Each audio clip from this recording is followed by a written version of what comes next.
interrumpan el acto, por favor. Y luego, bueno, vamos a comenzar. Bueno, nos hemos reunido aquí en la sede del PSOE de San Pedro Alcántara para hacer un homenaje a Pasionaria León Díaz, una mujer comprometida, leal, fuerte y sobre todo luchadora, que rompió techos de cristal realmente en su época. Este reconocimiento, muy merecido, se une a la presentación del libro 5 mujeres memorialistas del convulsivo siglo XX, escrito por Ignacio Trillo, que nos acompaña hoy aquí, y que después ya él explicará un poco cómo va el libro y todas las investigaciones que ha hecho. Luego también contamos con, quiero agradecer también la presencia de Fermín, el hijo de Pasionaria, Fermín Benítez, Isabel Pérez, que es diputada y portavoz del Grupo Municipal Socialista en el Ayuntamiento de Marbella. Está previsto Fernando Arca, el historiador, pero ha tenido un inconveniente en la carretera, pero bueno, ya lo tendremos con nosotros en cualquier momento. Bien, por último quiero presentar a José de Aguilar, que es el secretario general del PSOE de Málaga, y bueno, y agradecer a vosotros la presencia. Bien, se me salió el apunte. La chuleta. Bueno, vamos a comenzar. Le voy a dar la palabra a Fermín para que, con su privilegiada memoria y su pasión por recolectar fotos y vídeos de su madre, nos ilustre un poco todo lo que ha vivido eso. Hola, buenas tardes. ¿Me escuchan? Sí. Buenas tardes a todos. Mi nombre es Fermín Benítez León, soy hijo de Pasionaria León Díaz y quiero agradecerles a todos la presencia esta tarde en la presentación del libro de mi madre, Memorialista Campo y Gibraltareña en el conjunto del siglo XX. Este libro ha sido el compendio de muchas conversaciones que mantuve con Ignacio Trillo a través de los últimos años y se interesó por la biografía de mi madre, porque aún estaba en vida. Entonces, a través del tiempo, a base de preguntas y contestas, pues se fue escribiendo la biografía de mi madre. Ella cuenta cómo fue el alzamiento nacional, estando en la calle Ángel, número 1 en la línea de la Concepción, donde mi abuelo estaba trabajando en unos colegios que aún hoy en día existen. Entonces, en ese momento que llegan los moros, pues la huían. De ahí partieron para estuvieron unos tiempos juntos en casa de una vecina. De ahí se fueron a una cabreriza, estuvieron varios días en la cabreriza, y de ahí ya mi abuelo les mandó a buscar en un muro de Regimena. A partir de ahí, pues la huía. Jimena, Estepona, Marbella,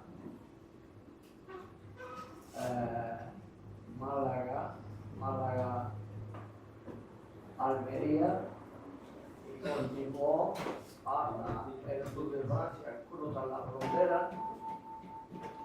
En ese trayecto mi abuela da luz a un hijo en el cabo de Calaburra. Este niño en uno de los bombardeos lo dejó abandonado, pero alguien del pueblo que venía junto con ellos se dio cuenta y lo cogió el brazo, y con una cabra que vio en el monte los últimos 4 días, pues cada vez que el niño lloraba le enchufaba la teta al bebé. Así pudieron llegar a Almería. Mi abuela no daba crédito a encontrar ahí a sus hijos, porque cada petardazo que metían los barcos de Canarias, el Baleares o el Cervera eran aproximadamente 100 víctimas.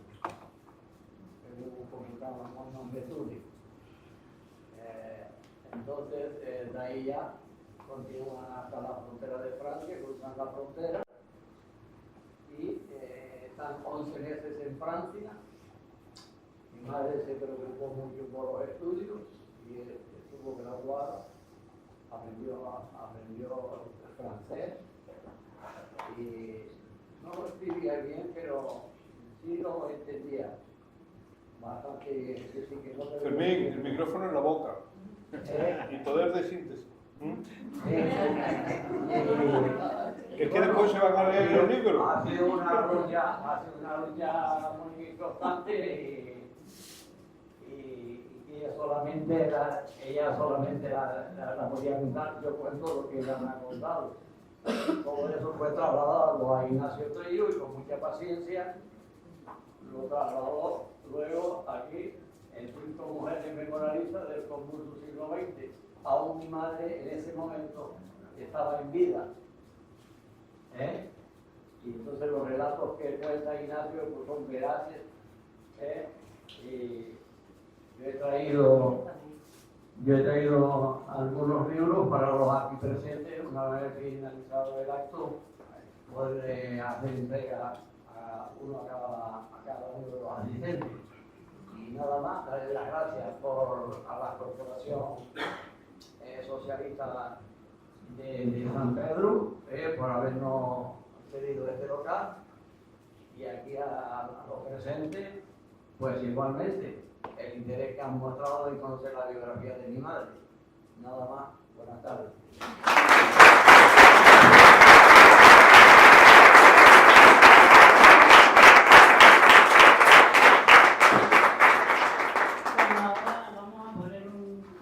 Muy cortito de una recopilación que hicimos de todo lo que tiene Fermín recopilado, ¿vale?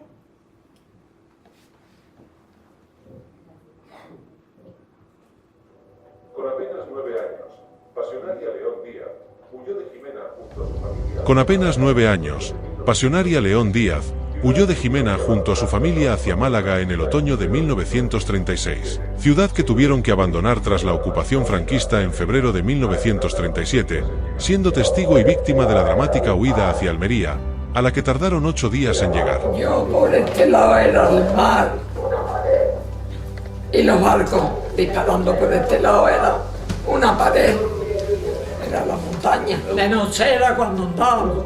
¿Y dónde dormía? Y de día nos escondíamos en las cunetas. Luego pasaron por Alicante, Serra de Daró, Gerona, hasta alcanzar Francia. Pasionaria resume en su larga vida las injusticias y vejaciones cometidas por el franquismo contra los más humildes, pero aún guarda en su memoria testimonios orales prácticamente perdidos como el de esta canción. Somos los tristes refugiados que al fin hemos llegado. Después de mucho andar, hemos pasado la frontera, siempre a pie por la frontera, con nuestro amor. Monta, macutos y maletas, 2 latas de conserva y algo de buen humor. Es lo que hemos podido grabar después de tanto luchar contra el fácil invasor. Y en el campo de Argeles Urmer nos fueron a encerrar para no comer. Al regresar a su pueblo la obligaron a llamarse Isabel, pero ella quiso ser conocida como Pasionaria, su nombre de nacimiento. Con el paso de los años se convirtió en una empresaria de éxito en Canarias, desde donde llegó en 1986 a San Pedro Alcántara. He sido muy feliz, porque encontré un hombre que sabía comprender, ¿sabes? Y me dejaba hacer lo que yo pensara. No me arrepiento de nada de lo que he hecho, porque siempre he pensado en el bien,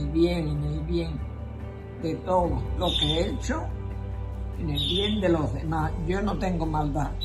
La vida de Pasionaria León Díaz ha sido objeto de multitud de reportajes periodísticos, y sus vivencias han sido recogidas por el escritor.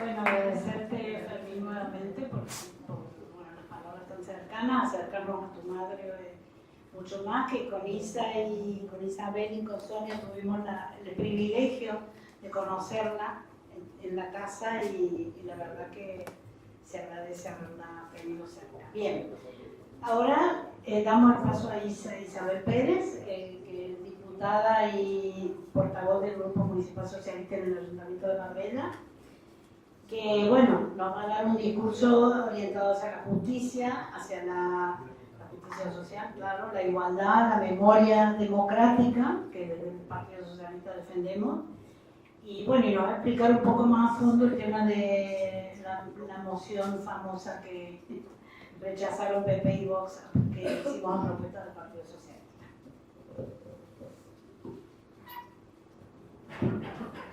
Bueno, muchísimas gracias a todos, a todas por estar aquí. Muchísimas gracias a los compañeros de San Pedro por hacer este evento en su sede y propiciar este encuentro que estamos teniendo en nombre de Pasionaria.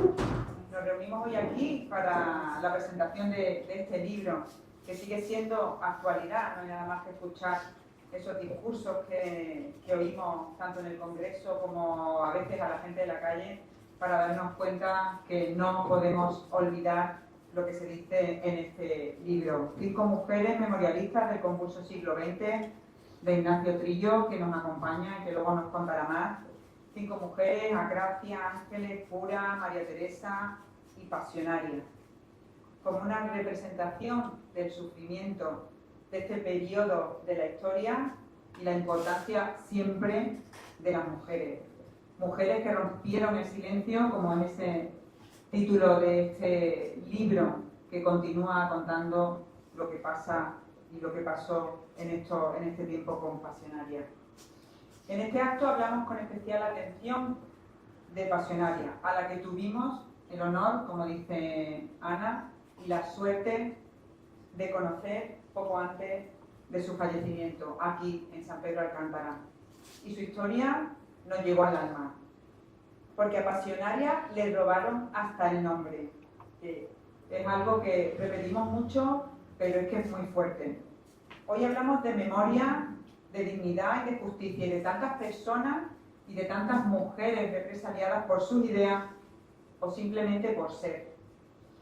Lo hacemos recordando a esta mujer, Pasionaria León Díaz, una niña que, como ha dicho su hijo, Fermín, un día de febrero de 1937 huyó de la línea con su familia, como miles de personas, por la carretera de Almería hasta Francia. La desbandada o la huía, la mayor masacre de civiles de la Guerra Civil Española.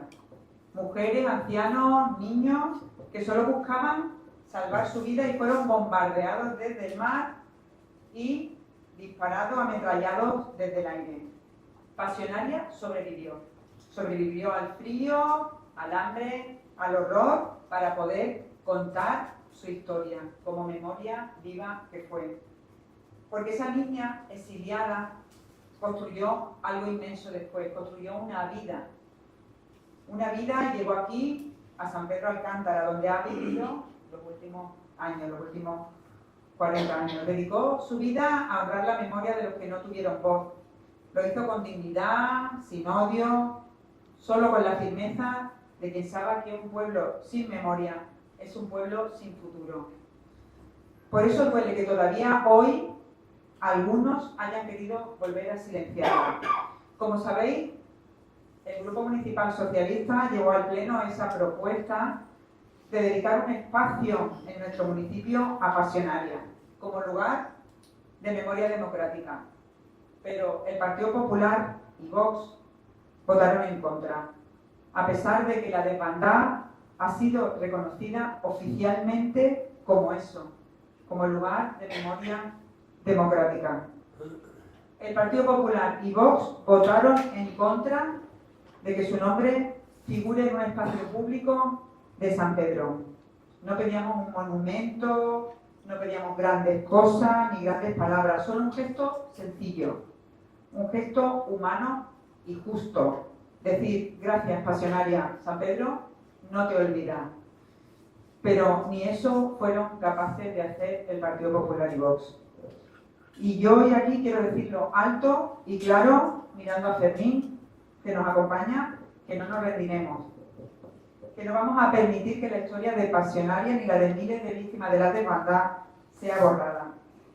Porque como dije en el pleno del Ayuntamiento en abril, la memoria no solo vive en las leyes o en los archivos, vive en las personas. Y Pasionaria León Díaz era memoria viva. Tuvimos esa oportunidad de tener y de conocer a Pasionaria como memoria viva.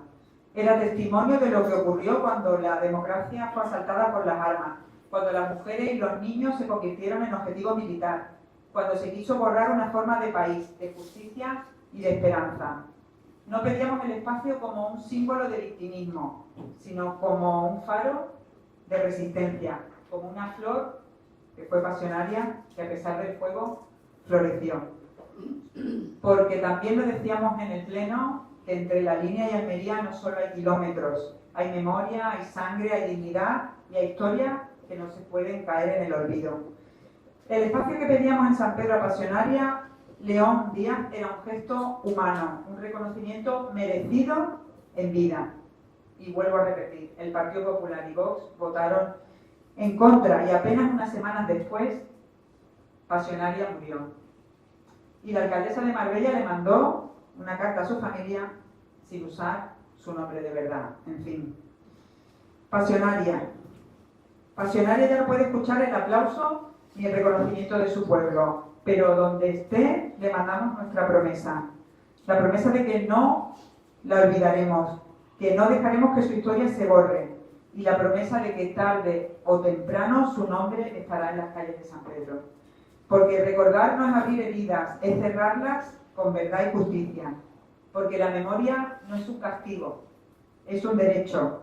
Y porque no podemos olvidar de dónde venimos. Y ahí va a estar el Partido Socialista para que esto no ocurra. Gracias a Pasionaria, gracias a sus familiares que están aquí hoy, gracias Fermín, gracias a todas y a todos.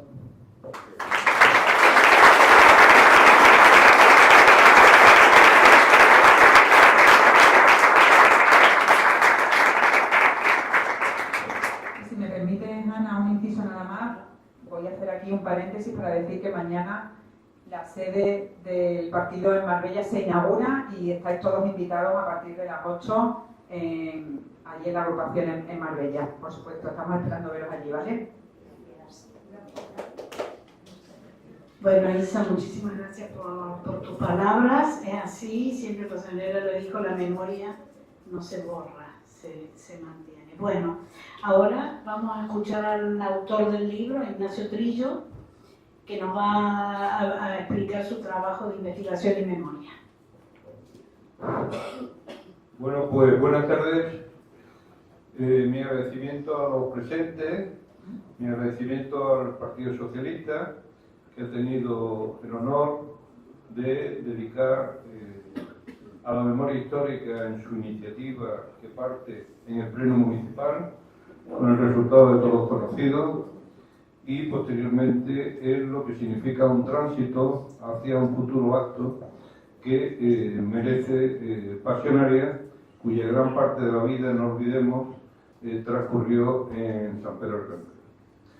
Lógicamente es un placer encontrarme en la sede de un partido que se utiliza también para este tipo de actos tan importante y tan necesario en estos momentos. Yo que he estudiado mucho toda la etapa de la Segunda República, la referencia estaba claro, los locales era la Casa del Pueblo, eran los Ateneos Libertarios, es donde se impartía cultura. A los analfabetos, cuando dejaban el campo, iban a esa sede a aprender a leer y escribir.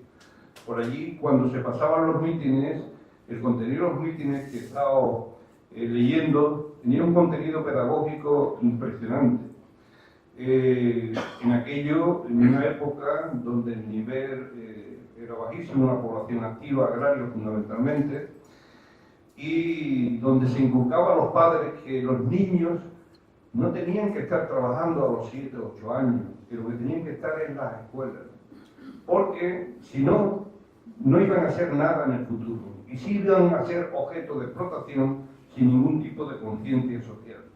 La cultura, por tanto, impregnó esa Segunda República, llamada la República de los Maestros, llamada la República de las Mujeres, por los grandes avances que se produjeron y que algunos de ellos pues, relataré a continuación. Por tanto, convertir la sede de un partido político en el centro de una ciudad, en el centro de un barrio, donde se impartan y se monten clubes de lectura, talleres, cursos de informática, charlas de historia, es decir, porque el gran problema que tenemos, y hay que reconocerlo, ante las nuevas generaciones que están surgiendo, es el fallo del sistema educativo en la democracia.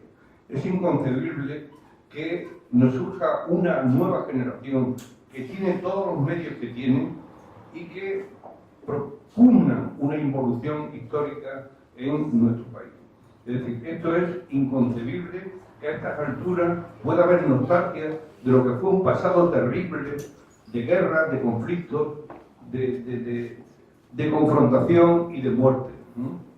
Por tanto, insisto, esto es un factor fundamental para dar el gesto de poner en valor lo que es la democracia y el concepto noble de la política, el concepto ético y noble de la política. Y sin más voy a entrar un poco a explicar la metodología que he seguido en este trabajo, que estaba basado fundamentalmente en las 5 mujeres memorialistas. Yo me dedico al tema de la intrahistoria, es decir, partir de la historia a través de los hechos cotidianos que se presentaban en los pueblos, en las ciudades y en personas normales y corrientes. Es decir, ¿qué fue lo que fue transcurriendo a raíz de todo eso? Y entonces en eso me he ido llevando por los acontecimientos que se produjeron en la biografía de estas 5 mujeres que aquí traslado. Hay que decir que estas biografías son muy dispares, es decir, hay algunas que coinciden en esa diáspora que hubo. Yo soy de un pueblo de aquí cercano, que es Jimena la Frontera, el mismo pueblo donde nació Pasionaria. Hay que decir que el día de la entrada de las tropas franquistas, todavía Franco no estaba como jefe de la sublevación, pero en fin, huyeron, y tengo el documento que lo certifica, no es una especulación, porque el libro está basado en comprobaciones totales desde el punto de vista histórico, yendo a la fuente que es muy difícil en esa época. Es muy difícil porque gran parte de los archivos desaparecieron o se quemaron.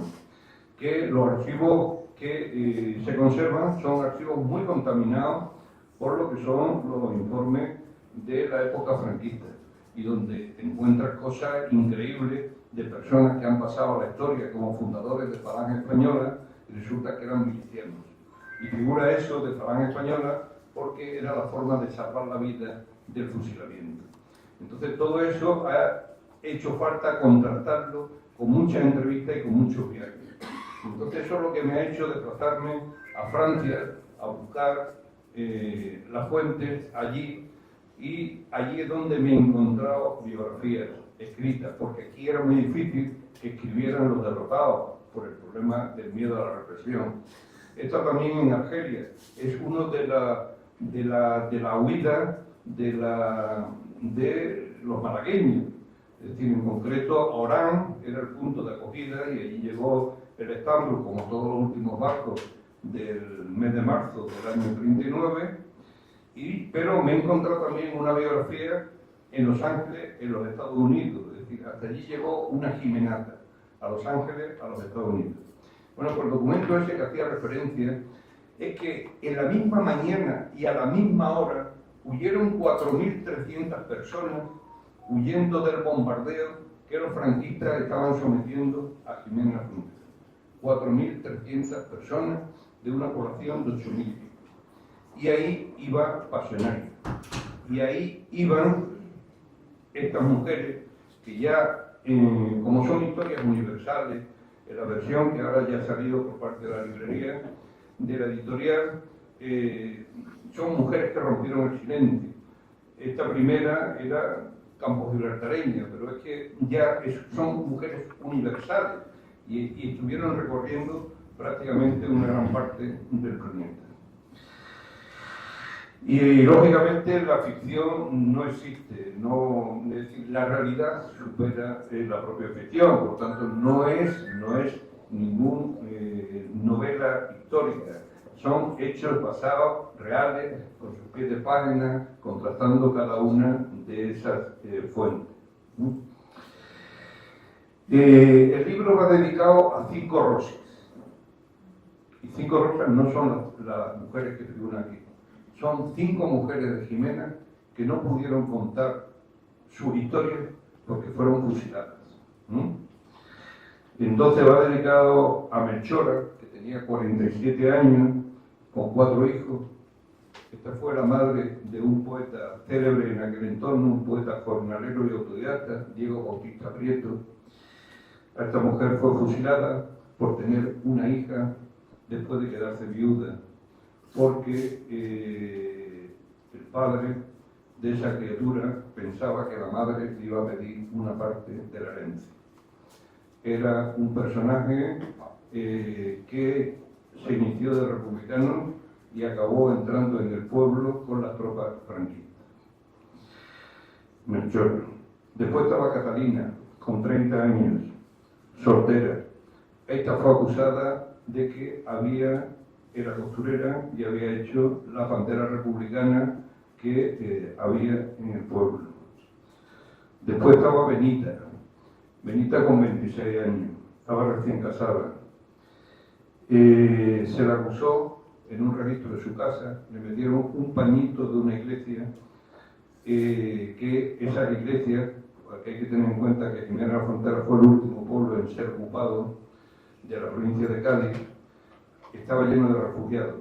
Y cuando se enteraron del comunicado de la jerarquía de la iglesia apoyando el golpe de Estado, esos refugiados se tiraron en busca de la iglesia, en busca de los curas, y ahí ocurrieron situaciones de desesperación. A esta mujer le metieron un pañito en su casa porque tenían ganas y la acusaron de haber sido la que había asaltado la iglesia. Después estaba Inés, 43 años, que fue fusilada en la estación de San Roque y que recientemente, hasta ahora, no se han encontrado los restos.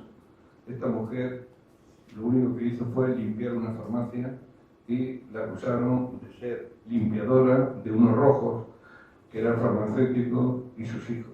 Esos rojos pertenecían a Izquierda Republicana, el partido de Azaña. Es decir, esto fue las barbaridades que se hicieron junto con una última que me he olvidado, que es Francisca Viver. El caso de esta mujer es tremendo, porque esta mujer huyó de Jimena y el marido resulta que le encargó, cuando empezó a faltar el dinero, hicieron unos dineros vales allí en el pueblo para atender a los refugiados, para que los refugiados pudieran comer porque no tenían dinero. Y con esos vales se intentó comprar una alpargata.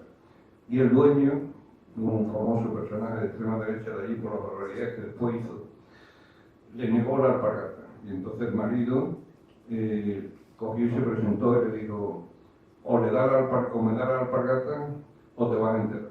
Este hombre tuvo la denuncia correspondiente cuando entraron las tropas franquistas, y cuando volvieron de Málaga, pues fusilaron a él y a su mujer.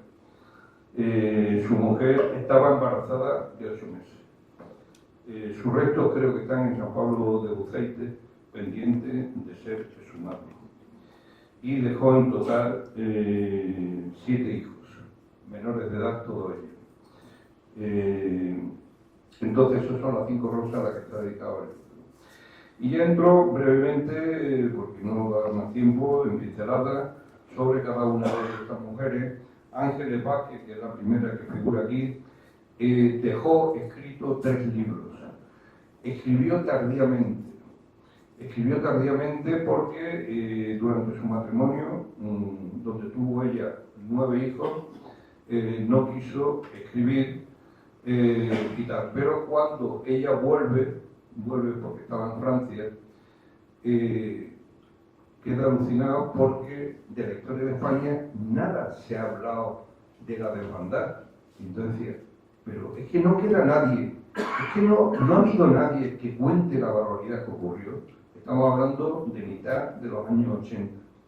Y esta mujer fue la que escribió un libro que uno de los días que estuvo Felipe González en Castellar de la Frontera, leyó el libro y el libro se agotó de inmediato, se reeditó y aparece un prólogo de Felipe González de aquella época, ¿no?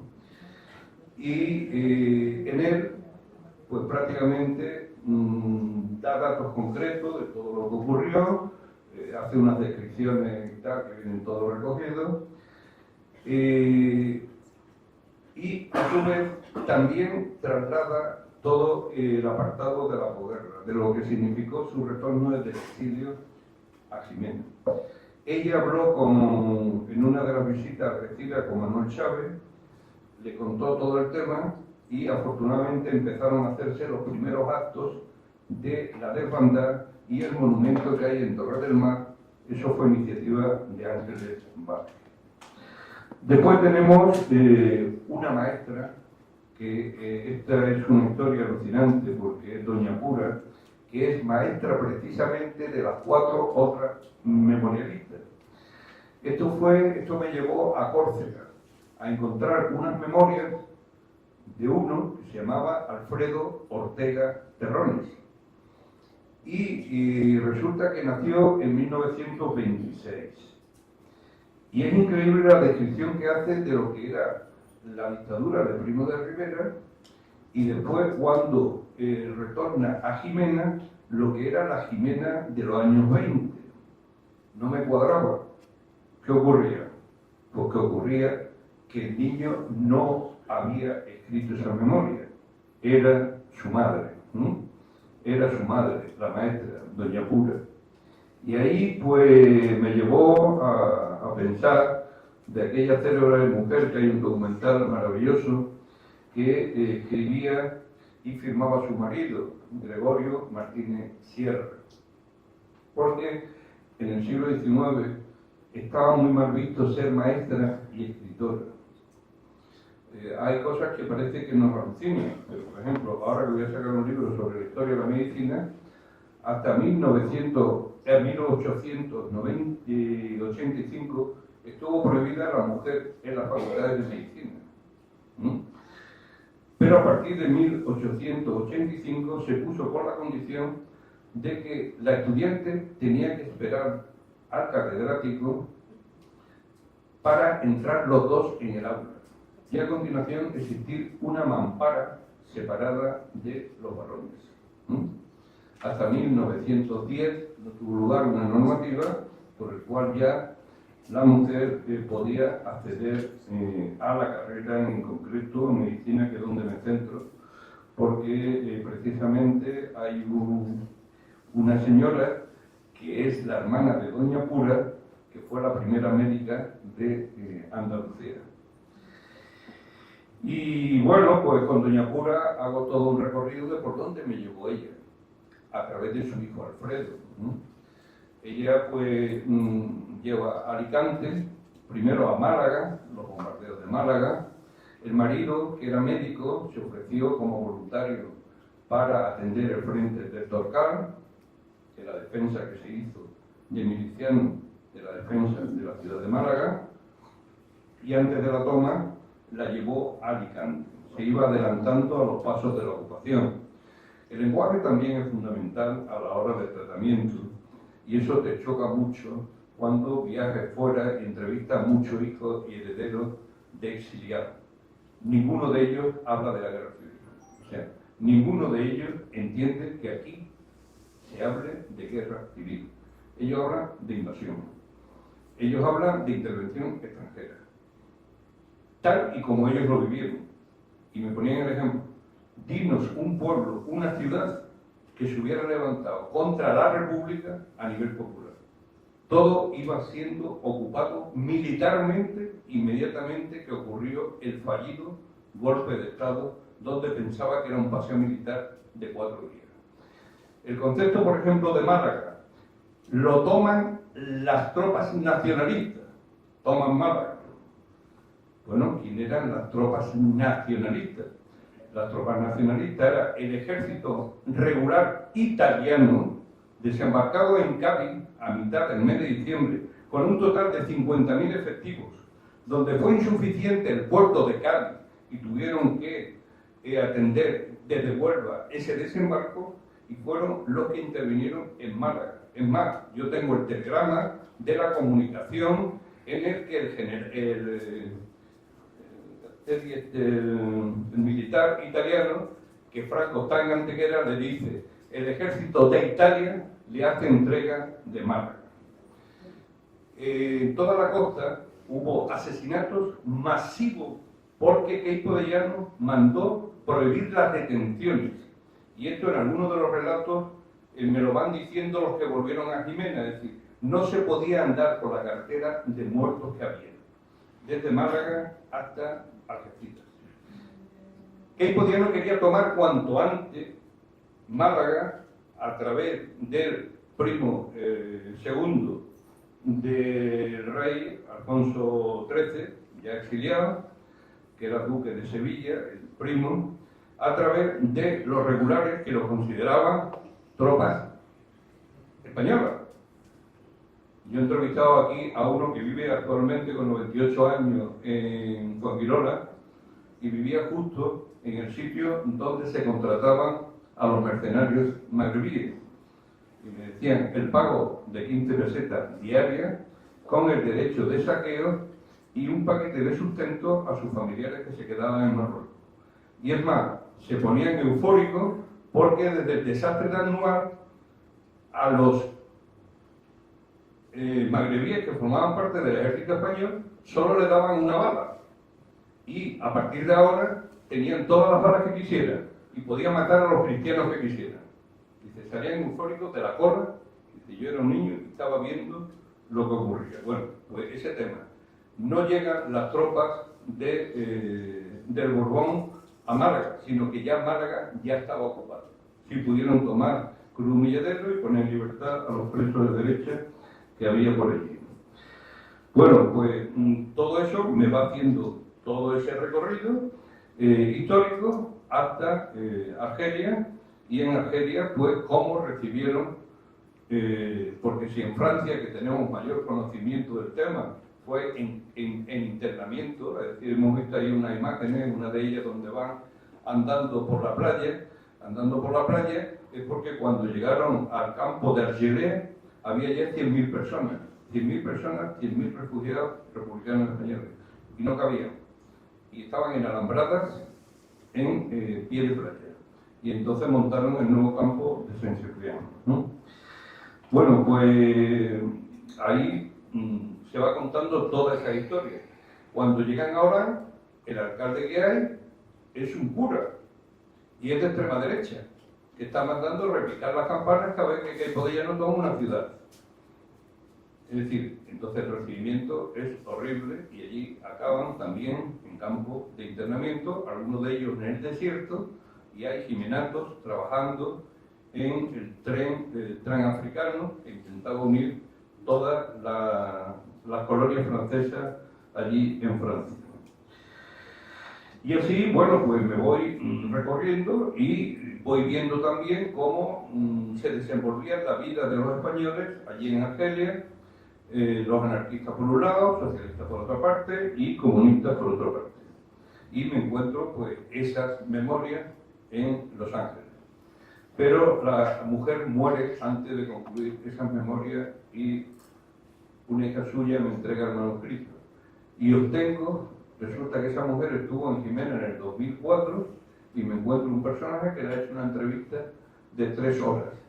Toda mi historia era localizar a esa persona, porque podía tener una joya, y efectivamente me hizo para poder completar la vida de Gracia. Doña Cura, la maestra, bueno, pues al final acaba en Francia, de Francia pasa a Tánger, y en Tánger pasa una putada, Porque claro, es que Tánger, Franco da un golpe de Estado en la ciudad internacional de Tánger el mismo día que Hitler entra en París. Y entonces acaban con las libertades, acaban con una administración de 4 países y a la búsqueda de los republicanos rojos españoles para detenerlo y mandarlo a Ceuta, y encarcelarlo allí, y allí tuviera lugar los fusilamientos o los procesos judiciales de los vencedores, ¿no? Y después recorre también la vida de una persona de lo que fue el exilio interior, que es María Teresa Montero. María Teresa Montero es la hija de un médico que sufre una represión terrible. Hay que decir que en Jimena, más que el magisterio, la represión fue fundamentalmente contra el sector sanitario en profesiones libres, simplemente porque eran masones. Entonces, eran políticamente de centro, pero el hecho de ser masones, por la enorme influencia que tenía la masonería de Gibraltar sobre la línea de la Concepción y cómo irradió en todo el campo de Gibraltar. Bueno, pues la persecución fue tremenda. Este hombre sufrió la pérdida de su condición de médico. Ya veis que este era el médico de la tierra de Juan Mar, allí en la zona del Tesorillo, San Pablo de Uceite y San Luis de Salinilla, ¿no? Pues este hombre quedó en la ruina y era el mayor contribuyente de Jimena, por haber sido masón. Y su hija se educa en un colegio religioso con una madre que es de derecha y muy religiosa, y el padre que es de izquierda. Y entonces ahí se recoge la síntesis de lo que fue el exilio interior de esta mujer.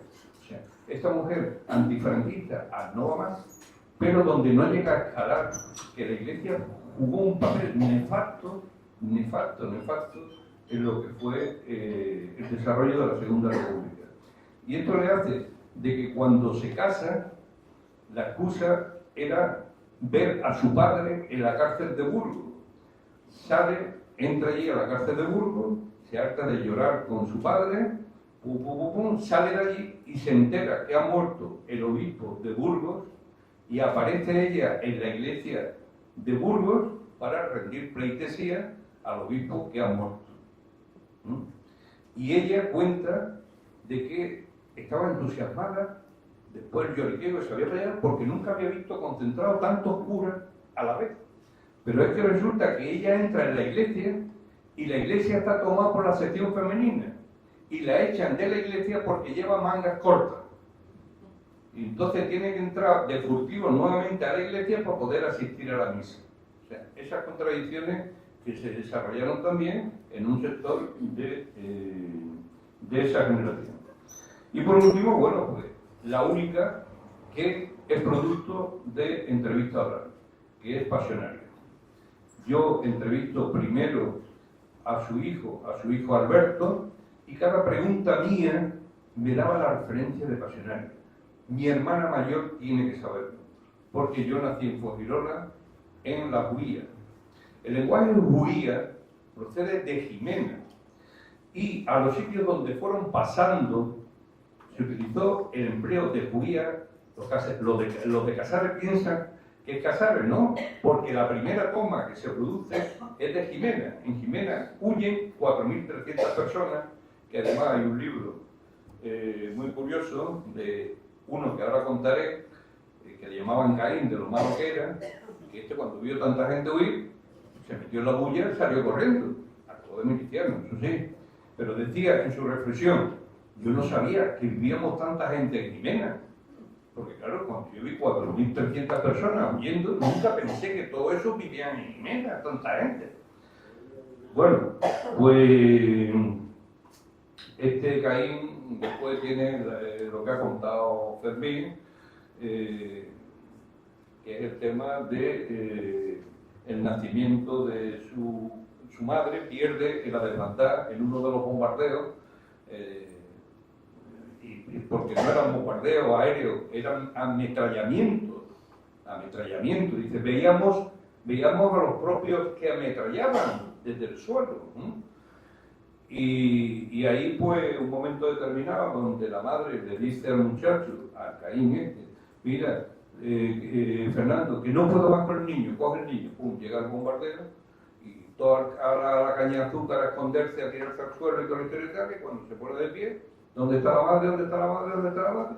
Y yo con un niño aquí, un niño cagado, un niño, ¿y qué hago con el niño? ¿Y qué hago con el niño? Se encuentra con un tío y tal, ¿y qué hacemos con el niño va a morir, el niño, ¿cómo que le vamos a dar? Ya vieron la cabra, se fueron a por la cabra y la cabra no solamente mantuvo en la travesía al niño, sino que de camino tanto el tío del niño como Fernando, pues le daban a la leche de la propia cabra y llegaron hasta Almería. Bueno, pues ahí yo ya me encuentro ya con Pasionaria, después de que Alberto me haya dicho eso, perdí 3 años por un mal contacto con Pasionaria. Me dijeron que había perdido la cabeza, que ya no se acordaba absolutamente nada y que de esas cosas no quería hablar ella. Y mi sorpresa fue cuando 3 años después me la encuentro, levanta el puño y me empieza a cantar la canción de los Pirineos por la que atravesó la frontera. Y ahí empieza el relato de sus primeros recuerdos que están relacionados con la feria de la Línea de la Concepción. Es decir, la Línea de la Concepción, donde vivía el padre haciendo una escuela que actualmente, como aquí se ha dicho, existe, y tiene una foto en el propio libro. El padre era cenetista, maestro albañil, y tiene lugar la Feria de la Línea, y allí nadie sabe que ha estallado una guerra, o ha estallado una sublevación militar, y que los sublevados ya están en la línea, y que han intentado tomar el cuartel, pero el cuartel es leal, y no sigue la instrucción de Queipo de Llano de declarar el estado de guerra. Y entonces van a la cabalgata de Gigante y Cabezudo. Y están allí para esperar la cabalgata de Gigante y Cabezudo y vienen los moros que han desembarcado esa mañana en Algeciras y al verlos los niños, pues ven como si fueran de la cabalgata y le empiezan a tirar avellanas y le empiezan a tirar caramelos. Pero es que los mayores, que ya estaban en los balcones y en las ventanas, sabían que eran golpistas y le empezaron a tirar macetas. Y ahí abrieron fuego y ahí es donde Pasionaria me contaba sangre, mucha sangre. Yo lo único que recuerdo, ese primer recuerdo era sangre, sangre. Las calles con hileras de sangre corriendo. Pues eso era el día 19 de julio del 36 en la Línea de Concepción. Y ya después, bueno, pues ya me fue relatando todas esas historias que me llevó a que Fermín no hubiera nacido como Costa en Fuengirola, sino en Mija, en el Faro de Calaburra. En ese mismo bombardeo, yo lo he comunicado a historiadores de allí de Mija, porque el relato de Pasionaria es que en el momento en que su madre estaba de parto, tuvo lugar un bombardeo, pensando que aquí en el cuartel había militares republicanos. Y que el del Faro, al ver los aviones, el farero, se tiró de todo lo alto y el hombre murió en el suelo. A ver quién era el farero que estaba aquella noche, o si hay en archivos que se encontrara algo. Y después, bueno, pues está su paso por Málaga, su osadía de la desbandada, su estancia en Alicante, donde contacta con Gimenato, porque Gimenato, como dice Ángeles Vázquez, allí donde tú fueras en aquellos años, había Gimenato por toda Europa y por todos los lugares donde iba pasando. Y su recorrido en Francia y como ocurrió. En Francia es que estalló la Segunda Guerra Mundial. Entonces, claro, España, para las potencias del eje, había sido su primera batalla. Y algunos toman la decisión de volver. Y aquí está el problema de que empiezan los nazis a producir secuestros para llevar refugiados españoles a Alemania. Pero si la desprotección de cualquier prisionero por los nazis era total, en el caso español era superior. ¿Por qué? Porque Franco no le reconocía la nacionalidad española. Eso hacía que, por ejemplo, en los campos de exterminio nazis estuvieran clasificados según el origen del país, menos los españoles, que eran considerados apátridas. Bueno, pues deciden el tema del retorno, pero el padre no puede volver y el padre se queda en Francia.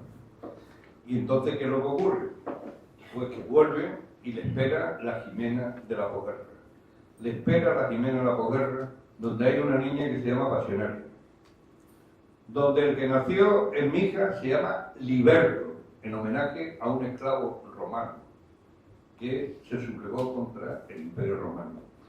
Que había el otro hijo que se llamaba Servet, nombre maldito para el decreto que sacó el gobierno de Burgos, todavía sin haber triunfado, en el cual estaba prohibido el uso de cualquier nombre que que no correspondiera al santoral cristiano. Se le daba un plazo de 15 días o se cambiaba el nombre o de oficio estaban los juzgados obligados a cambiarle el nombre. Y a cambiarle el nombre al decreto es muy concreto. Había que ponerle o el día del santoral donde nació, o el de la patrona o el patrón del lugar. No había para más.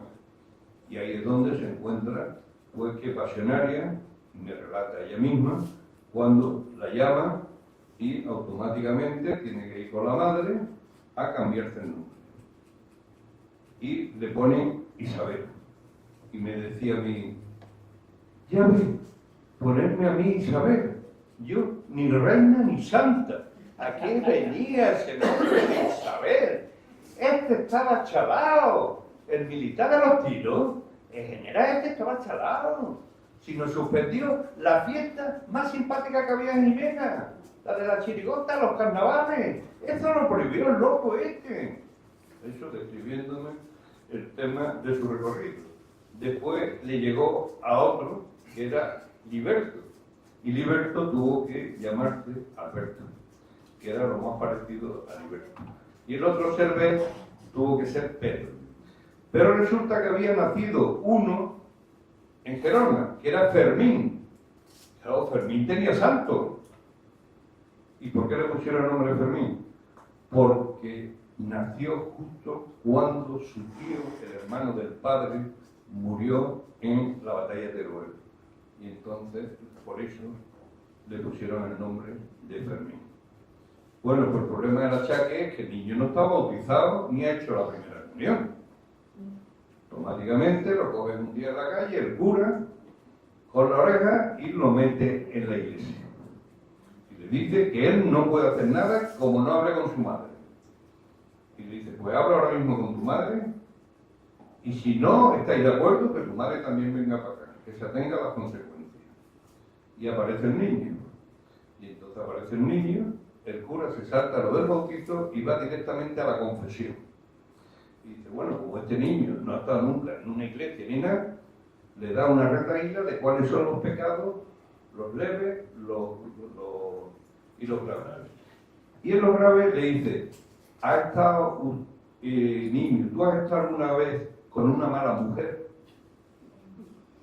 Y entonces el niño coge y sale corriendo y abandona el confesionario, se presenta ante la madre y la madre le dice, muy bien lo que ha hecho, que nos dejen ya tranquilos de una puñetera vez, que nos dejen tranquilos. Bueno, pues esta es la pasionaria que se enamora de un trabajador porque ella decía que ella tenía que casarse con uno de su clase. Y era un corchero de Jimena, un trabajador de Jimena. Pero no hace una boda normal y corriente, porque ya por la iglesia no hay nadie. Hace una boda civil a las 6 de la madrugada para que no se entere el cura.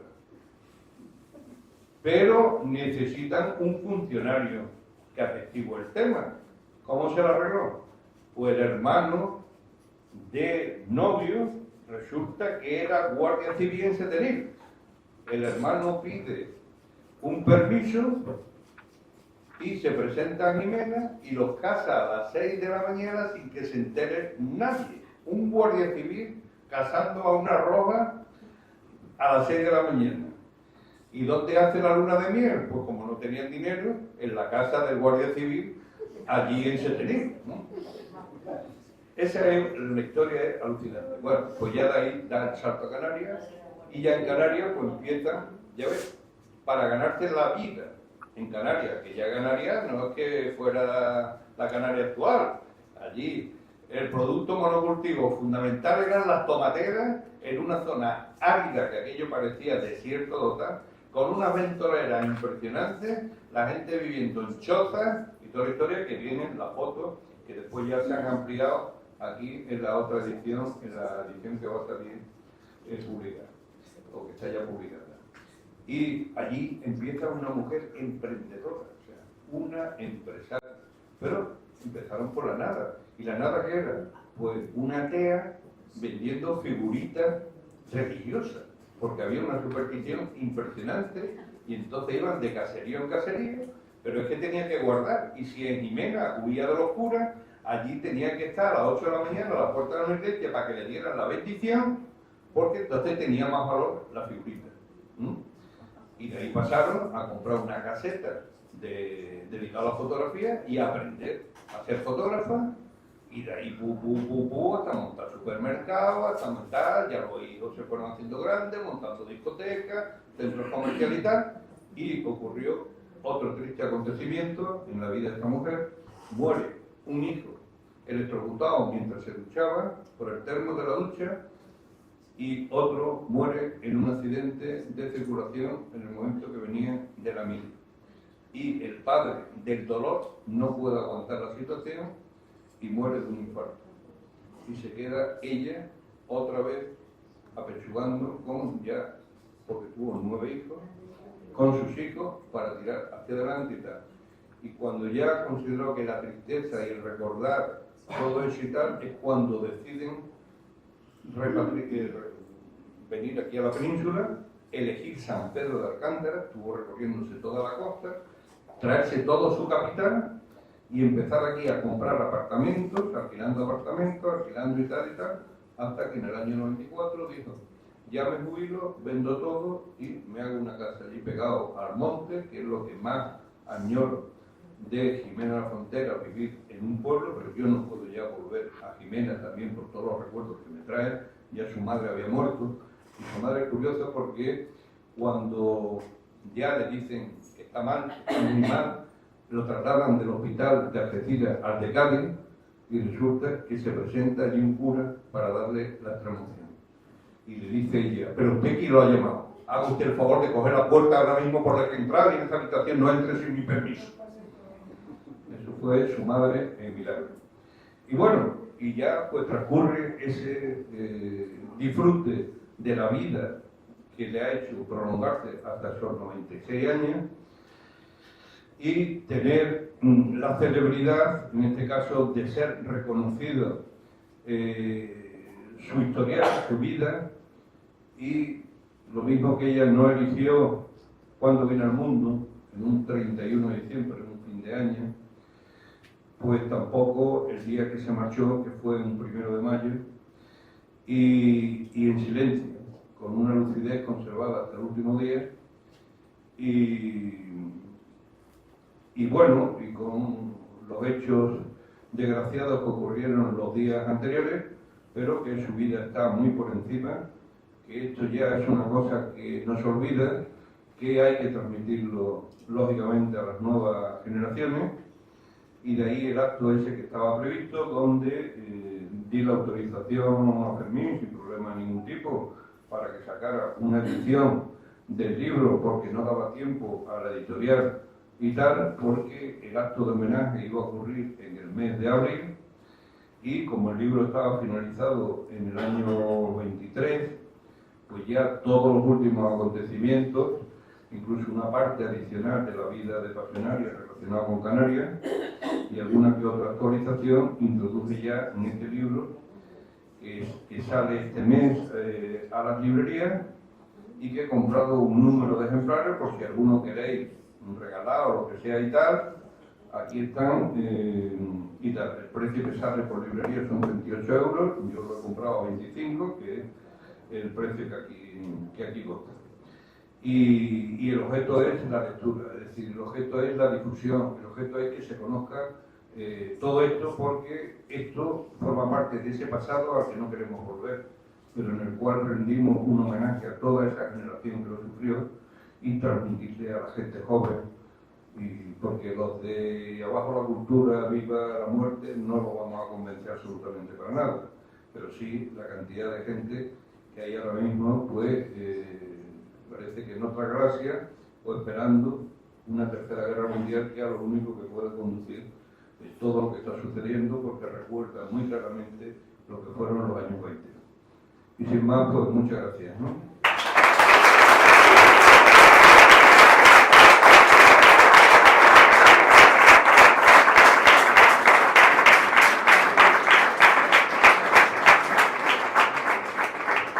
Bueno, Ignacio, muchísimas gracias por la obra y por la palabra. Y quiero darle la bienvenida a Fernando Arca, el historiador que estábamos esperando, que me imagino que por la carretera que te trae de Málaga, bueno, a ver cómo la has encontrado. Bien, Fernando va a ubicarnos un poco en la época en que se desarrolla la vida de estas mujeres, que son Ángeles, Concepción, Ancracia, María Teresa y Pasionaria, y una época en la que vivieron su propia historia, ¿no? Muy bien, pues muchas gracias en primer lugar a Nacho por haberme invitado a la presentación del libro. Muchas gracias a vosotros, mis compañeros y compañeras de mesa, y gracias a la agrupación de socialistas de San Pedro de Alcántara. Encantado de estar aquí para hablar de historia y de memoria. En fin, yo voy a hablar un poco del autor, aunque ha sido el autor el que ha precedido al presentador, o sea, no habitual, pero es lo mismo, el orden de los factores no altera el producto, ¿no? Y del tema y cómo se enmarca este tema, ¿no? en los trabajos del pasado reciente, de los años de la crisis española, de los años 30, que es el periodo quizá más intenso y también el periodo que más ha interesado a los hispanistas, a los que nos han estudiado, y que desde los años del inicio de la democracia, puesto que antes no se habían podido estudiar bien, pues se han desarrollado, se han hecho muchas publicaciones, muchas investigaciones, y en esa tarea seguimos.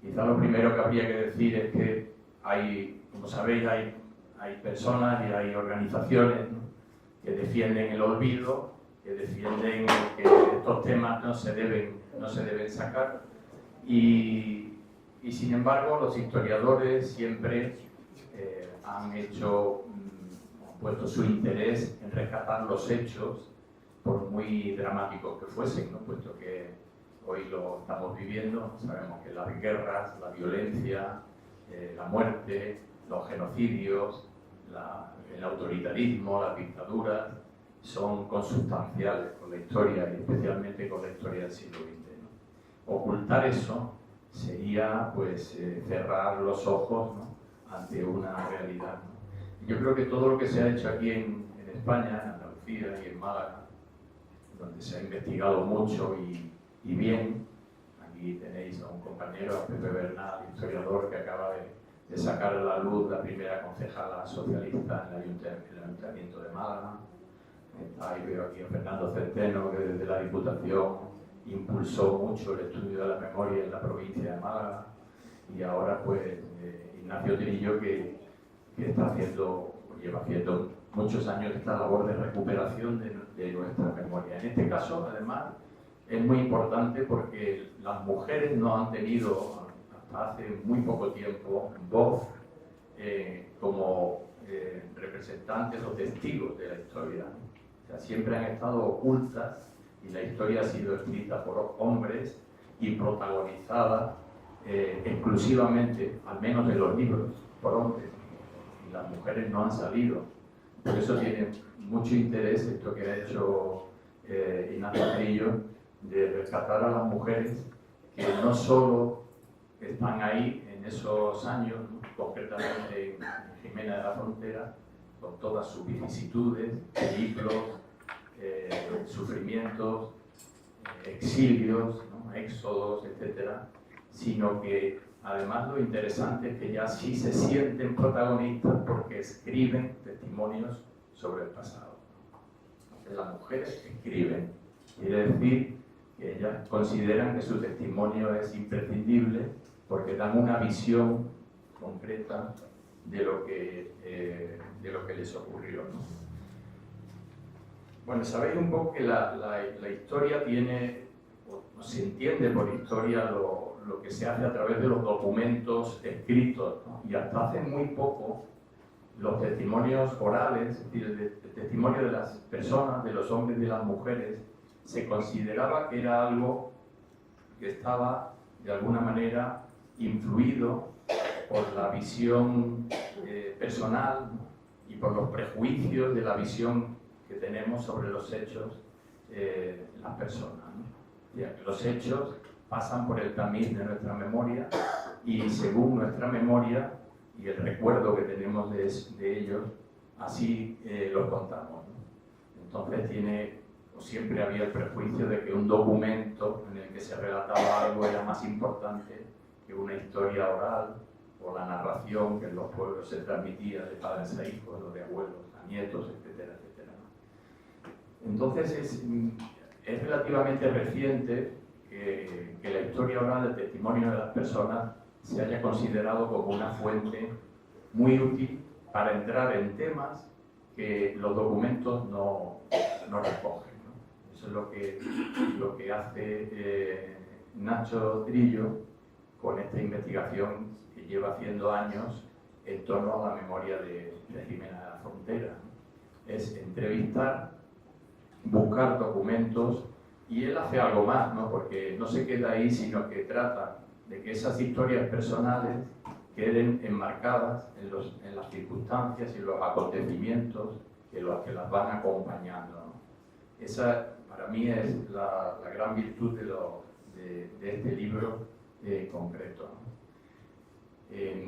Bueno, Nacho es un economista, ¿no? Pero es verdad que la economía sin la historia no se puede entender, y que desde luego en la Facultad de Económicas de Málaga había, pues, quizá el mejor historiador que hemos tenido nosotros, que era Juan Antonio Lacomba, que ha sido su profesor, ¿no? O sea que él ha tenido ahí un buen maestro, ¿no? Pero además de eso, Ignacio Trillo tiene algo fundamental para entender su obra, ¿no? Sus artículos, su blog, que mantiene al día, que da muchísima información, su trabajo, y es la vinculación con su pueblo, ¿no? O sea, para hacer todo esto que él ha hecho hace falta una pasión especial que le motiva y que le mueve a todos esos contactos, todas esas investigaciones, y también una curiosidad especial, ¿no?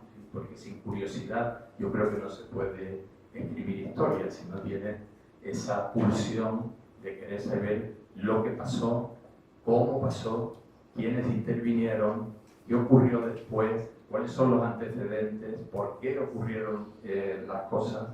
Yo creo que todo eso está en la obra de Ignacio Trillo y en esta concretamente, ¿no? En fin, hay muchísimos historiadores. Málaga, por ejemplo, mi compañera Lucía Prieto y Encarnación Barranquero, pues son excelentes historiadoras que han estudiado las mujeres y han estudiado la historia oral también, la guerra civil, especialmente Lucía Prieto, que ha estudiado la historia de Marbella y que iba a venir aquí, pero tenía una reunión de departamento, pero me ha mandado un saludo para todos vosotros, ¿no? Que la conoceréis seguro, ¿no? No hace falta que viniera nadie a decir que la historia oral es una fuente fiable, ¿no? Pero es que cuando a una escritora como Svetlana Alexievich, ¿no?, le dan un premio Nobel por hacer literatura con historia oral, entonces ya me parece que eso ya es una justificación y una clara razón para saber que es una fuente fiable y es una fuente imprescindible, ¿no? Esta autora, yo recomiendo que leáis sus libros, ¿no?, que ya ha estudiado sobre todo el mundo soviético, la historia oral del mundo soviético, y acaba de publicar una historia de los soldados mujeres del ejército soviético luchando contra los nazis durante la Segunda Guerra Mundial, ¿no? Francotiradoras, enfermeras, médicos, soldados, etcétera, etcétera, etcétera, ¿no? Y tiene una frase, ¿no?, sobre el sentido que tiene la historia oral que me parece muy importante, ¿no? Dice: lo que más me interesa no es el suceso en sí, ¿no?, sino el suceso de los sentimientos. Digamos, el alma de los sucesos. Para mí los sentimientos son la realidad, ¿no? Eso es la historia oral, ¿no?, que permite entrar en las vivencias más íntimas, más personales, en aspectos que ya digo que los libros de historia de las guerras o de los exilios, de los éxodos, no ven, ¿no? Y yo creo que eso es lo que se encierra en las biografías que Ignacio Trillo ha publicado o publica aquí, ¿no? En biografías basadas, ¿no?, en los acontecimientos, pero sobre todo basadas en la expresión de los sentimientos de estas mujeres ante las circunstancias históricas que les tocó vivir, ¿no? No son lejanas, ¿no?, en absoluto, ¿no? La historia es siempre historia contemporánea, ¿no? Entonces estas mujeres estaban ahora, ¿no?, reflexionando sobre el pasado desde el presente, ¿no? Y nosotros vivimos un presente en el que podemos perfectamente equiparar y comparar lo que les pasó a estas mujeres con lo que están pasando las mujeres de Gaza en estos momentos y los éxodos que se están produciendo, que se han producido recientemente en Ucrania o en otros lugares de conflicto. Es exactamente igual, por eso toda historia, incluso la biografía, aunque sea un caso único y personal, los historiadores decimos que incluso la biografía es historia universal porque nos pone en contacto con los problemas del ser humano en los momentos concretos en los que le tocó vivir. Da igual que fuese una mujer que vivía en la Edad Media, que viviese en la Edad Moderna o en la Edad Contemporánea o en el momento presente, ¿no? Ignacio Trillo se propone, y lo dice en este libro, se propuso la reconstrucción de la historia jimenata del siglo XX. Yo creo que esa es su gran pasión y su gran proyecto. Y en eso lleva muchos años, a través de artículos, de su blog, a través de entrevistas, de viajes, de asistencia a congresos, etcétera, etcétera.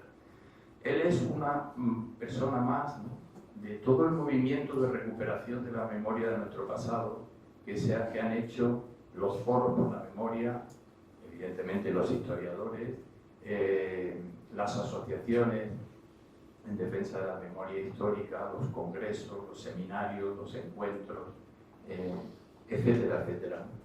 Y eso ha sido, yo creo, una labor muy positiva que ha arrojado. Este libro no solo es un libro que tiene texto, ¿no?, sino tiene una información gráfica estupenda, ¿no?, que supone un trabajo muy grande y una bibliografía, etcétera, etcétera. Entonces ese material yo creo que es muy valioso para que conozcamos mejor nuestro pasado. Y en este caso, que es un pasado dramático, para mí es un instrumento para crear ciudadanía pacifista, puesto que las guerras las estudiamos con el objetivo de que no se vuelvan nunca a repetir, y cuanto más conciencia tengamos de ellas, pues más posibilidades tendremos de tener una ciudadanía crítica y capaz de no caer de nuevo en estos dramas del pasado, ¿no? Bueno, yo voy a terminar haciendo referencia a una distopia, no sé si algunos de ustedes seguramente sí la conocen, que es el libro de Fahrenheit 451, en el que en esta distopia, hay una película también sobre este libro, los bomberos se dedicaban a quemar libros, ¿no?, fundamentalmente a perseguir las bibliotecas o las bibliotecas particulares, y el trabajo de los bomberos era acabar con los libros, ¿no? Entonces había bueno, había un escondite, ¿no?, donde se habían reunido aquellas personas que eran lectoras, ¿no? Y entonces esas personas ya no tenían nombre, ¿no?, sino que cada persona estaba dedicada a recuperar la memoria de un libro, ¿no? Entonces había una persona que era Cervantes, había otra persona que era Hamlet o Shakespeare, ¿no?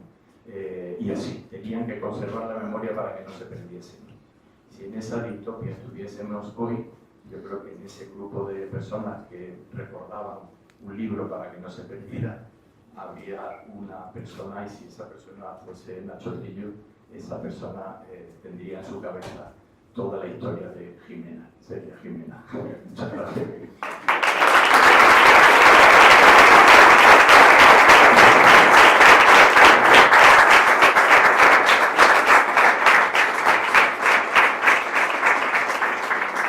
Bueno, pues esto puede provocar un diálogo, pero por la hora que ella va a ser imposible. La carretera nos ha imposibilitado este tema. Pero no obstante, mientras se reparte un ejemplar, tranquilo, cada uno, que los organizadores ya lo pueden editar, algunas afirmaciones que ha realizado de forma tan interesante Fernando, que es un experto en la materia. Yo soy un investigador, y lo digo, y un foráneo en la materia. Yo soy economista, efectivamente tuvo Juan Antonio Lacomba. Era muy curioso porque ahora, con la pasión de la historia, reviso mis notas y resulta que en historia sacaba yo 10, siempre, desde el bachiller. O sea que lo de económica me pilló también una coyuntura que era también la disciplina más antifranquista que podía existir en la universidad. Y así empecé en Madrid y tuve que salir fumando para Málaga. Efectivamente, lo que ha manifestado sobre el tema de los testimonios. Los testimonios están tomados aquí, pero a pie de página van significando cada uno de los pasos y a qué responde. También y los hechos reales, también cómo se produjeron y la fuente bibliográfica que hay. Pero también dije que los documentos hay que tener mucho cuidado porque ocurre lo mismo, hay que contrastarlo. En Jimena figura que el responsable de Falange Española fue creado por un muchacho que se llamaba Luis Medina Corbacho.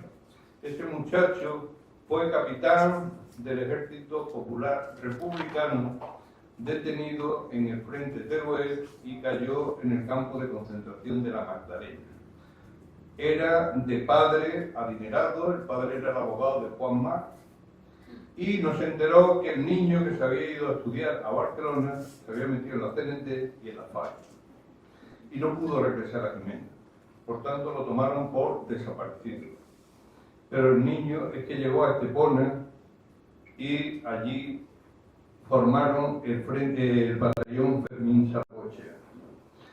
Ese niño, cuando fue detenido y estaba en el campo de concentración, ya ocurrió que el padre lo rescató para Jimena y ese niño, para que fuera puesto en libertad, el padre con el responsable de Falange de Jimena, pues le sacaron el carnet de Falange.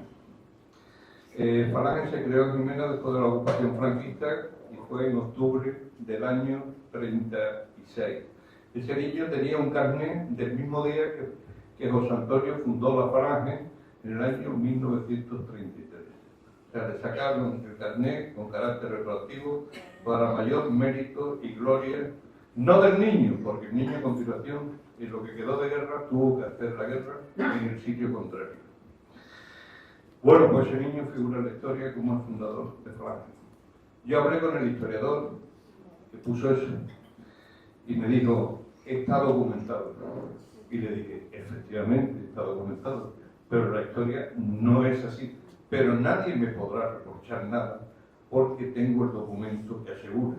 Efectivamente, el documento lo asegura.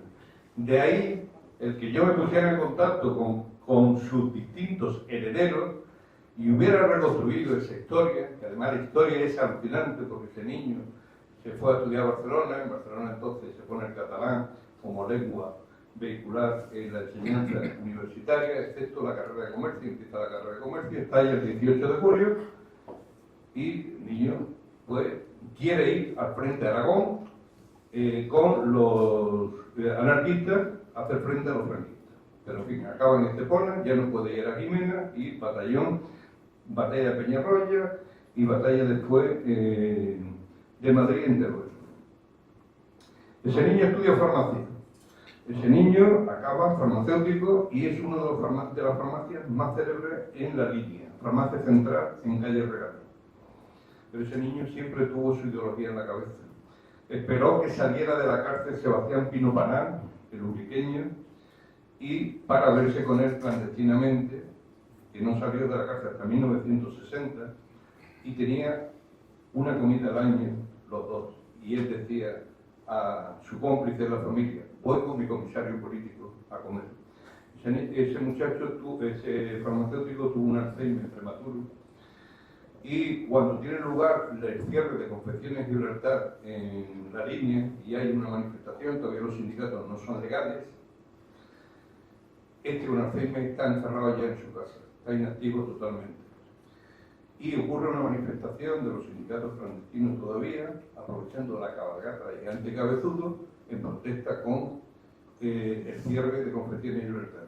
Él escucha unos gritos desde su casa, lo asocia, se escapa de la casa, se pone en primera línea de la manifestación, levanta puño en alto y empieza a cantar a las barricadas.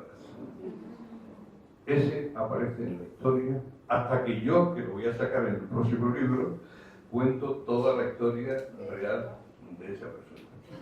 Entonces, estamos en una época que lógicamente todo esto necesita un trabajo de revisión muy fuerte, muy fuerte. Efectivamente, yo amo mi pueblo, como todos amamos nuestros pueblos, pero yo lo que siempre me tuvo en mente era saber de lo que no se podía hablar. ¿Esto por qué no se puede hablar? Niños, estas cosas no se hablan. Un suspiro de mi madre: ¡ay, los pitalúas no merecieron eso! ¿Pero quiénes son los pitalúas? Indago, los pitalúas farmacéuticos fusilados por los dos hijos y la empleada que limpiaba la farmacia. Eso lo he llegado a saber después. Otra historia, el llamado Maqui, el más llamado Maqui, que eran guerrilleros de la sierra, mataron a uno de Jimena. El pobre hombre ni era político ni nada, hombre, tenía dinerillo, pero no era para eso, y es una barbaridad que cometieron los de la sierra. Yo he accedido a toda la documentación, he entrevistado a todos los familiares, y resulta que ese hombre no murió por la guerrilla, murió por un hecho pasional, y es que el novio de su amante, por un ataque de celos, lo mató. Pero fingió todo, pidiendo un rescate económico, pidiendo lo mismo que hacían los de la sierra, solamente que mataron al tío antes que pudiera recorrer el rescate. Yo después volví a hablar con la familia, digo, ya lo he descubierto. ¿Por qué la familia? Y me pidió la familia que por favor, que no lo sacara. Yo decía que no podía yo tener un hecho que se había tergiversado totalmente, y echar una responsabilidad a alguien que no le pertenecía. Me he ido a los archivos. ¿Qué es lo que ocurrió? Qué raro, el expediente. Ese expediente se archivó en San Roque. Hay una acusación con carácter genérico, han sido los de la sierra, pero no se investiga absolutamente nada. Era una historia de pasión. Entonces, toda esta historia y tal, pero yo estoy deseando salir de Jimena, porque ya tengo acumulado de temas de Málaga un mogollón. Pero Jimena me tienen desde aquí hasta diciembre con 2 libros nuevos que van a salir de investigaciones anteriores. Y entre ellos hay una alucinante porque no se ha hablado en la historia para nada. Uno que intentó matar a Franco. Era Jimena. Y no de que lo tuviera en mente, no, es que estuvo sobrevolando el barco donde iba Franco y las bombas en el avión. Y ahí cuento todo lo que ocurrió. En fin, que ya tengo que acabar. No, pero no se han repartido los libros. Pero sí que primero, le quiero agradecer a Fernando la intervención, que fue fantástica, desde el punto de vista de la historia que has contado. Muy bonito. Muchas gracias. Y quiero presentar, para cerrar las intervenciones, a José de Aguilar, el secretario general del Consejo de Málaga, que nos va a transmitir la importancia de mantener viva la memoria histórica, cumpliendo con nuestros objetivos sociales y políticos. Nada, muy brevemente.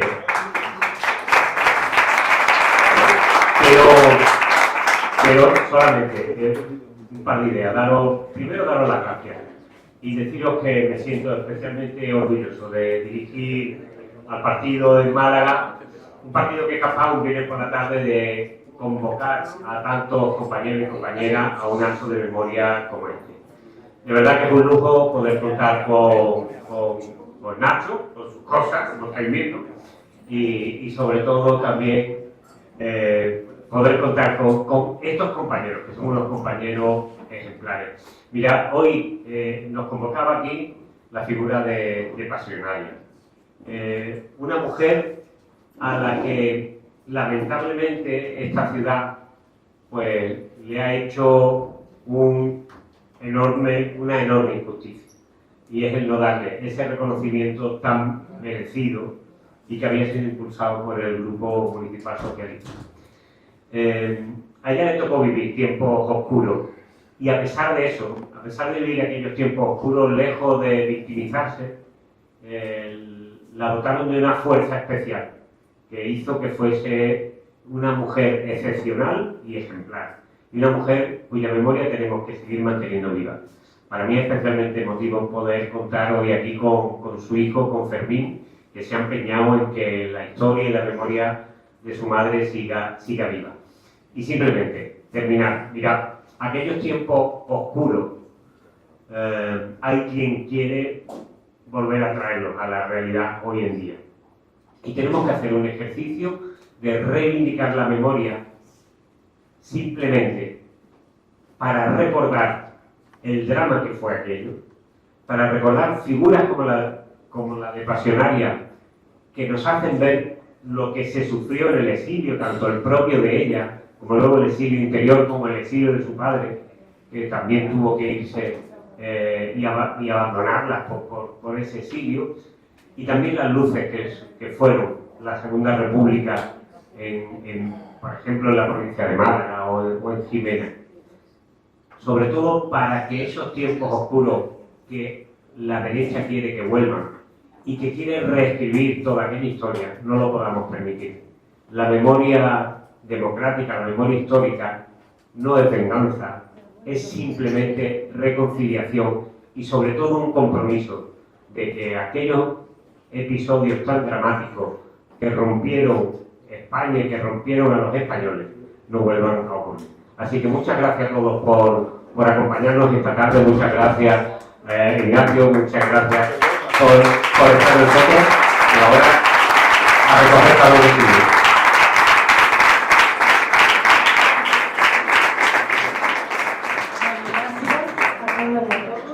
Como dijo el compañero José, ya podéis pasar a recoger el libro o se van a dejar el libro.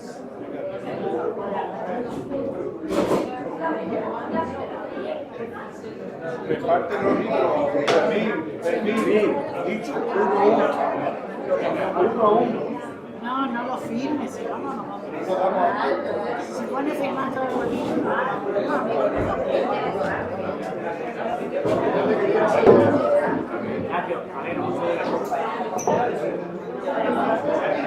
Recuerdo me trae.